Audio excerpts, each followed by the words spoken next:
Now, tucked away in Paris's Marais neighbourhood is a little gem dedicated to photography. La Maison Européenne de la Photographie has been drawing in crowds since it first opened its doors way back in 1996. And since January, there's a new man at the helm. The new director, Simon Baker, joins us here in the studio for today's Perspective segment. Thank you very much for coming in to talk to us. Thanks for having me. Now, for those that haven't yet been to the gallery, what's the whole concept? What's it all about? It's really a maison, it's a house. It was a beautiful French hotel particulier which was converted in the early 90s into a centre for photography. It has galleries, it has a cinema, it has an amazing library.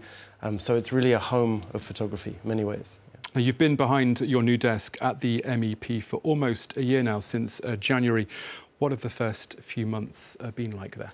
Really interesting. Obviously, moving to Paris, getting to know my new team, who are fantastic, and also getting to understand a little bit about the sort of cultural life in Paris. Photography is way more appreciated in France than it is in Britain, so there's a lot more enthusiasm, but there's also a lot more scrutiny of what's happening. It's very interesting. Now, it might be early days, but what are you hoping to achieve during your time as director? We've already had some kind of inkling about what kind of programme you want to bring in for 2019.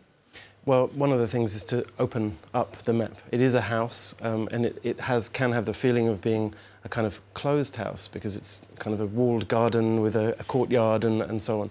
What we really want to do is open up the building with new social spaces, a new cafe, a new bookshop, also a programme that is very attractive to younger people, and to show why photography is still really important. It's part of our daily lives now, and we want to reflect that in the programme, but also to encourage people to think about photography in new ways. And can you give us any exclusives about any exhibitions coming up that haven't been announced yet? Well, I would say that the programme that we have announced is very exciting. One of the things we're doing is a new space for emerging artists. That programme hasn't been announced in its entirety, but it will allow us to show younger artists changing more frequently, and really give a platform for creativity, young artists' work. But of course, in the meantime, the MEP has been the first French cultural institute to showcase the work or do kind of a retrospective of the French artist JR. Tell us a little bit about that exhibition. Well, JR started his career, in fact, one of the first official, he would in the beginning of his career, he would stick his pictures up without permission all over the place. The Met was one of the first places to offer him a wall, an official place to show his work. So for him, coming back to the MEP is really coming back to the place where he started, in a way.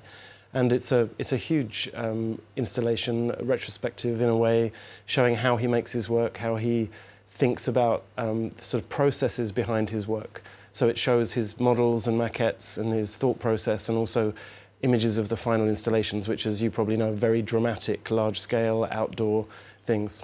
Just on that point, you were, of course, at Tate Modern in London before, which is a huge gallery space. Compared to that, the Maison's floor space is somewhat more limited. How do you go about staging such a big or such a wide retrospective in such a small space?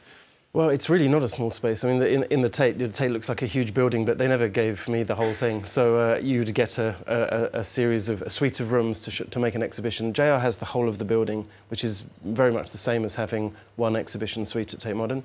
The MEP has smaller, more intimate spaces. That is different to the Tate, but they're very, very beautiful. And JR has, for example, left all of the windows uncovered and open, so you have this incredible light feeling. You can see inside and outside, and it's a nice experience. Now, why did you initially, when you were younger, decide to focus on photography as your specialised medium? What is it about photography that really interests you? I never specialised in photography. Oh, really? I worked in history of art, and I became really interested in surrealism and the magazines that they published. And that was the spark? Within which you saw Man Ray and Brassailles and these incredible artists. And I really liked the fact that photography was considered equally with painting, poetry and other medium as an equivalent, and I became very interested in it from then. Now, you of course have worked in France in the past. You speak French quite well, apparently. The Figaro paper has described you as being tremendously Francophile. Tell us about what is it about France that really interests you? Why have you come back to live here, apart from the job? as I said earlier, France really appreciates photography. There's an incredible depth and understanding of photography in France. So for somebody in the field of photography, it's really the capital, with Paris Photo, with a number of French institutions dedicated to photography. The production, the schools, the education system, it's very, very high quality. It's a very exciting place to be. And just in terms of curating and working in Paris in photography, how is that different to what you were doing in London beforehand? Do you feel more free, or...? Well, I'm the director of the MEP. I was a curator at Tates, so yes, I have a certain amount more freedom. But also, I think the context here is it's very, very vibrant. Paris at the moment feels like a place which is opening up, where there are great opportunities for art, and you know, it feels a little bit to me like London in the 90s. There's a lot going on.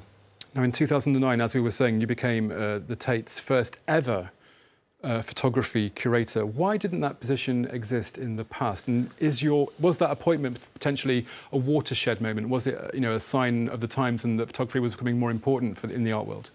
Certainly, that's true. But also, it's a sort of very, very slow dawning realization at Tate that they had made an epic mistake by not collecting photography. They considered that the national collection was at the V&A.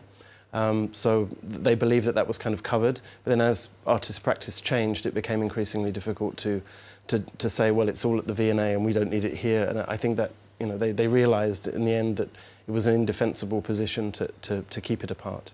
And we're seeing, of course, more and more photography displayed in our museums and galleries around the world. The Tate, of course, has just wrapped up its Shape of Light exhibition in London. Of course, the Jeu de Paume here in Paris is dedicated to photography. Is there in any way a danger that more traditional mediums like painting or drawing might be dying out, and, you know, video installations and photography is the way forward and we might see less paintings in the future? No, there's no danger of that. I was at the weekend at the Basquiat exhibition here in Paris. It's absolutely full of people. There's a huge interest in contemporary and post-war art in general. And I think those kinds of practices that people find it easy to identify with, like Basquiat's work or like photography, are interesting to a great number of people. Just very briefly, we're both British and we're now on this historic day seeing a deal reached in Cabinet in London on Brexit. What are your views on this, and how might Brexit change the art world potentially? It's already changed the art world a little. I mean, at Tate's a very international team. There's people from all over Europe and all over the world working at Tate. It's a very unnerving moment for people working there, Europeans working there. Obviously, it's a very international world, so everybody who works in the art world, in the cultural sector, all hope and you know, all assume that we will be able to continue working in an international way in the future. Simon Baker from the Maison Européenne de la Photographie here in Paris. Thank you so much for coming in to talk to us. Thank you. Thank you so much.